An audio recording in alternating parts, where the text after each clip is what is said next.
जय श्री राम मेरे मकर राशि के प्यारे जातक जातिका, मैं हूं आपके साथ आपका अपना डॉक्टर राज मिश्रा। आखिर किस प्रकार व्यतीत होगा आपका 2025 का फरवरी महीना, हेल्थ वेल्थ। इस महीने में आपके राशि स्वामी शनि अस्त होने जा रहे हैं, तो बड़ा बड़ा खास है ये महीना आपके लिए।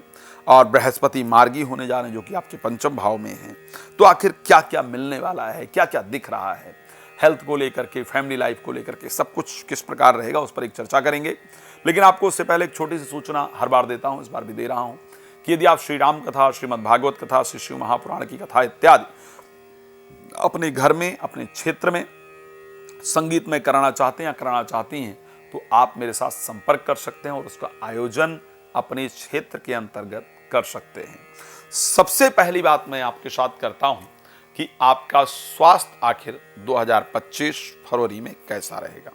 देखिए, क्योंकि शनि सेकंड हाउस के अंतर्गत गोचर कर रहे हैं, अष्टम भाव के स्वामी सूर्य और छठे भाव के स्वामी बुध आपकी राशि में डेरा डालकर बैठे हैं 11 तारीख तक। खैर, तब तक एक ही बात है कि शनि अस्त नहीं होंगे। इस समय तक जो खास बात आपको ध्यान रखना होगा, हेल्थ के अंतर्गत एक तो सर में भारीपन, आप इसको महसूस कर लीजिएगा, बड़ा क्लियर बता रहा हूं। बाल झड़ने की प्रॉब्लम से चिंतित रहेंगे, ये मेरी बात को नोट करके रखिएगा।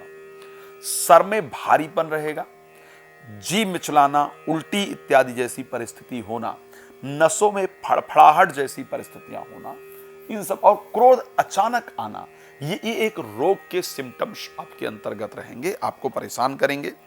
बाकी चीजें नॉर्मल रहने वाली है। हेल्थ में अगर कोई दिक्कत दे रही है 12 तारीख तक तो ये रहेगी। 12 तारीख के बाद क्योंकि सूर्य पहुंच जाएंगे शनि के साथ कुंभ राशि में, बुध 11 को ही मूव ऑन हो जाएंगे, उसके बाद हेल्थ की जो परिस्थिति है ठीक ठाक रहेगी। तो मैं ये कह सकता हूं कि 2025 फरवरी में स्वास्थ्य को लेकर के मेजर प्रॉब्लम नहीं, लेकिन हाँ, प्रॉब्लम तो थोड़ी बहुत दिख रही है। ध्यान रखने की आवश्यकता हेल्थ की रहेगी, स्पेशली 12 तारीख तक की बात की जाए तो।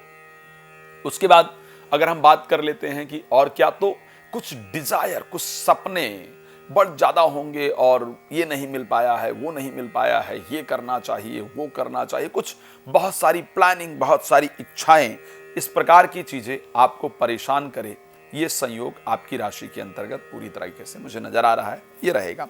बट ठीक है, स्वास्थ्य हो गया। अब चलिए पैसे को लेकर बात कर लेते हैं। मकर राशि के लिए पैसा कौन देखता है? मंगल मकर राशि में पैसा लाने का काम, शनि उस पैसे को रोकने का काम करते हैं, यानी इन्वेस्ट कहां करना है, लगाना कहां है, उसका काम करते हैं। बृहस्पति उस पैसे को खर्च कराने का काम करते हैं। 3 प्लैनेट हैं जो इसीलिए कहा जाता है कि मकर राशि की जातक जातिका अधिकतम पैसा धार्मिक चीजों पर या लोगों के सपोर्ट के लिए खर्च करते हैं। ये राशि में बहुत कुछ रिसर्च करके देखा गया है। सो क्या इस महीने पैसा आएगा? मैं एक बात कह सकता हूं, यदि मुकदमा इत्यादि किसी पैसे को लेकर चल रहा है, केस चल रहा है, लड़ाई झगड़ा किसी पैसे को लेकर के, तो वो जरूर आएगा, ध्यान रखिएगा।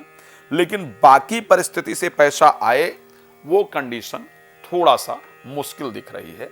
बाकी रास्तों से पैसा आता हुआ, मतलब इस महीने पैसे आने को लेकर के, स्पेशली अगर मैं 24 तारीख जब तक मंगल मार्गी नहीं हो रहे तब तक की बात करूं, तो ये थोड़ा हार्ट टाइट रखने वाली परिस्थिति है। तो खर्चा इत्यादि सोच समझ करके कीजिएगा, जल्दबाजी में जाकर के खर्च करना कहीं भी बेहतर नहीं होगा। यह आपको विशेष रूप से ध्यान रखने की आवश्यकता होगी। क्या पैसा इस महीने हम कोई इन्वेस्ट इत्यादि कर सकते हैं, रोक सकते हैं? 23 तारीख जब तक शनि अस्त नहीं होते हैं तब तक आपको इन्वेस्टमेंट करनी चाहिए। जो पैसा है किसी चीज में लगाना चाहते हैं, इन्वेस्ट करना चाहते हैं, तब तक आपको इन्वेस्टमेंट के लिए ट्राई करना चाहिए, इन्वेस्ट करना चाहिए। लेकिन उसके बाद 23 तारीख को शनि अस्त होने के बाद आपको इन्वेस्टमेंट नहीं करना चाहिए। प्रोफेशनल लाइफ को लेकर के परिस्थिति क्या रहेगी? क्या कोई बेकार का खर्चा इस महीने दिख रहा है? कोई अनएक्सपेक्टेड खर्च जो है वो आ जाए, इस प्रकार की कंडीशन दिख रही है? नहीं, बृहस्पति मार्गी हो जाएंगे, जिस कारण से अनएक्सपेक्टेड कोई खर्चा इस महीने आपको नहीं करना पड़ेगा, नॉर्मल चलने वाला है। अच्छा, अब दूसरी चीज क्या है, क्या इस महीने में पर्सनल लाइफ के अंतर्गत कोई डिस्टर्बेंस है, यानी मैरिड लाइफ के अंतर्गत कोई डिस्टर्बेंस है, या मैरिज को लेकर कोई प्रपोजल है? तो मैं एक बात कहना चाहता हूं, मैरिज को लेकर के प्रपोजल जरूर आने वाला है इस महीने में, लेकिन मैरिड लाइफ में आपका थोड़ा सा ईगोइस्टिक बिहेवियर चीज़ों को खराब कर सकता है, अन्यथा कोई प्रॉब्लम मैरिड लाइफ के अंतर्गत नहीं दिख रही है। जीवन साथी के अंदर कोई इस प्रकार का व्यवहार नहीं आएगा जो आपको बहुत पीड़ा दे। मेरे दृष्टि से अगर आएगा तो उस पर आपको भी थोड़ा मनन करने की आवश्यकता होगी, ये ध्यान रखिएगा। संतान, एजुकेशन और प्रेम संबंध, इनको लेकर के ये महीना किस प्रकार रहेगा। संतान को लेकर के शुभ समाचार प्राप्त होगा।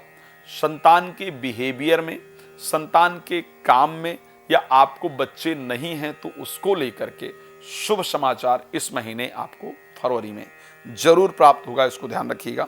जो लोग एजुकेशन के लिए कोशिश कर रहे हैं, एजुकेशन ढंग से नहीं हो पा रहा है, उनको एजुकेशन में अच्छे रिजल्ट की प्राप्ति होगी। प्रोफेशनल लाइफ में इस महीने ट्रांसफर इत्यादि का योग है। खैर, आप लोग बहुत कुछ जानना चाहते हैं, मैं थोड़ा समय कम दे पाता हूं, मुझे पता है, क्योंकि वीडियो मुझे छोटी बनानी पड़ती है। लंबी वीडियो के लिए अगर बनाएंगे तो शायद यूट्यूब उतना दिखाता नहीं है, सोशल मीडिया उतना दिखाता नहीं है। सो मैं निवेदन करूंगा, प्लीज़ आप लोग रात को 9 बजे, दोपहर को 12 बजे फ्री मेरे साथ लाइव जुड़ सकते हैं, बात कर सकते हैं, या फिर कॉल अपॉइंटमेंट लेकर कभी भी अपने बारे में डिटेल डिस्कस कर सकते हैं। फिर अगेन कहूँगा, कथा इत्यादि कराना है तो आप मेरे साथ संपर्क कर सकते हैं। भगवान आपको बहुत प्रसन्न रखें, मेरी शुभकामना। धन्यवाद। जय श्री राम।